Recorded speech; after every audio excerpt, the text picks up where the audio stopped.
This is how you're going to upload multiple files on Etsy. So first step is you're going to head over to Etsy.com, and then from here, you're going to click on the sign in or the sign up button at the top of your page, which is usually found right here at your account. And then once you're logged in with your login credentials, you're going to head over to the shop manager, which you can find just right beside your profile.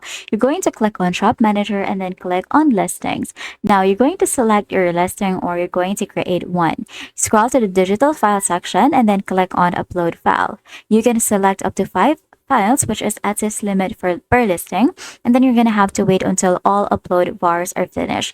After that, you're going to click save or publish. Now for physical listings, for photos, you're going to just scroll to the photo section of your listing and then click on add photos, select multiple images using control or command, and then click plus.